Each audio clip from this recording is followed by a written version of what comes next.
निर्मल चौधरी का जन्म और पालन पोषण राजस्थान के एक छोटे से गांव में हुआ था। वो बचपन से ही बहुत होशियार और जिज्ञासु थे। सीखने की ललक उनमें कूट कूट कर भरी थी। छोटी उम्र से ही पढ़ाई में बहुत अच्छे थे। चौधरी ने अपने गांव से ही स्कूल की पढ़ाई पूरी की, अच्छे नंबरों से। फिर आगे की पढ़ाई के लिए जयपुर आ गए। चौधरी ने राजस्थान यूनिवर्सिटी में दाखिला लिया, जो अपनी अच्छी पढ़ाई के लिए जानी जाती है। यूनिवर्सिटी लाइफ में भी वो जल्दी ही ढल गए। सत्ता और प्रशासन को समझने की चाहत से उन्होंने पॉलिटिकल साइंस चुना। इस दौरान सामाजिक मुद्दों में उनकी रुचि बढ़ी। वो बहस और चर्चाओं में बढ़ चढ़कर हिस्सा लेते थे, जिससे उनकी वाक्पटुता और विश्लेषण क्षमता का पता चलता था। चौधरी के प्रोफेसर उन्हें एक तेज और सक्रिय छात्र के रूप में याद करते हैं। वो हमेशा सीखने और चर्चा में भाग लेने के लिए उत्सुक रहते थे। उनके प्रोफेसर उनमें एक नेता बनने की क्षमता देखते थे। उन्हें अपने साथी छात्रों से जुड़े मुद्दों के लिए बहुत जुनून था। यही जुनून उन्हें छात्र राजनीति में आगे ले आया। निर्मल चौधरी का छात्र राजनीति का सफर राजस्थान यूनिवर्सिटी से शुरू हुआ। उन्होंने देखा कि कई समस्याएं थीं जो सीधे छात्रों को प्रभावित करती थीं। सुविधाओं की कमी और प्रशासन और छात्रों के बीच तालमेल की कमी ने उन्हें परेशान किया। इससे उनमें बदलाव लाने की इच्छा जागी। वो मानते थे कि बातचीत और सही प्रतिनिधित्व से ही सकारात्मक बदलाव आ सकता है। चौधरी एक बड़े राजनीतिक दल की छात्र शाखा में शामिल हो गए। उनकी लगन और मेहनत किसी से छिपी नहीं रही। वो संगठन में जल्दी ही आगे बढ़े और अपने साथियों और वरिष्ठों का सम्मान हासिल किया। अलग अलग पृष्ठभूमि के छात्रों से जुड़ने की उनकी क्षमता ने उन्हें कैंपस में लोकप्रिय बना दिया। वो उनकी समस्याएं सुनते थे और उनकी आवाज बनने का वादा करते थे। एक ऐतिहासिक चुनाव में निर्मल चौधरी राजस्थान यूनिवर्सिटी छात्र संघ RUSU के अध्यक्ष चुने गए। उनकी जीत उनकी बढ़ती लोकप्रियता और छात्रों के उनके प्रति विश्वास का प्रमाण थी।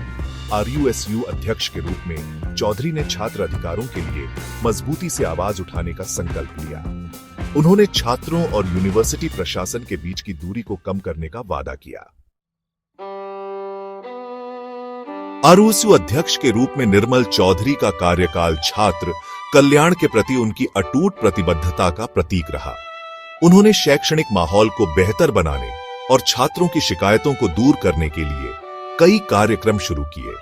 बातचीत के महत्व को समझते हुए चौधरी ने यूनिवर्सिटी प्रशासन के साथ सीधे संवाद कायम किया। उन्होंने छात्र प्रतिनिधियों और यूनिवर्सिटी अधिकारियों के बीच नियमित बैठकें आयोजित की। इससे जरूरी मुद्दों पर खुलकर चर्चा करने का मंच मिला। चौधरी ने कैंपस में बुनियादी ढांचे और सुविधाओं को बेहतर बनाने के लिए भी अथक प्रयास किया। उनके नेतृत्व में RUSU ने कक्षाओं के नवीनीकरण और नए अध्ययन स्थलों की स्थापना के लिए सफलतापूर्वक पैरवी की। चौधरी सर्वांगीण विकास को बढ़ावा देने में पाठ्येतर गतिविधियों के महत्व को समझते थे। उन्होंने खेल, सांस्कृतिक कार्यक्रमों और सामाजिक पहलों में छात्रों की भागीदारी को प्रोत्साहित किया। उनका मानना था कि ऐसी गतिविधियां अच्छे इंसान बनने के लिए जरूरी हैं। वो यह भी समझते थे कि शिक्षा के अलावा छात्रों को सशक्त बनाना भी जरूरी है। निर्मल चौधरी का विजन यूनिवर्सिटी कैंपस से आगे तक फैला हुआ है। वो राजस्थान के युवाओं के लिए एक उज्जवल भविष्य बनाना चाहते हैं। उनका मानना है कि शिक्षा और रोजगार प्रगति की नींव है। चौधरी एक ऐसे समाज की कल्पना करते हैं जहां हर युवा को अच्छी शिक्षा मिले। वो युवाओं को राजनीतिक प्रक्रिया में सक्रिय रूप से भाग लेने के लिए भी सशक्त बनाना चाहते हैं। उनका मानना है कि उनकी आवाज सुनी जानी चाहिए और उनकी चिंताओं का समाधान होना चाहिए।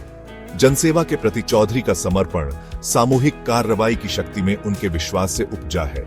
वो युवाओं को उनके अधिकारों और कर्तव्यों के बारे में शिक्षित करने के लिए नियमित रूप से कार्यशालाएं और सेमिनार आयोजित करते हैं। एक छोटे से गांव से छात्र राजनीति के शीर्ष तक का चौधरी का सफर कई लोगों के लिए प्रेरणा है। उनकी कहानी कड़ी मेहनत, समर्पण और लोगों की सेवा करने की सच्ची इच्छा की ताकत को दर्शाती है।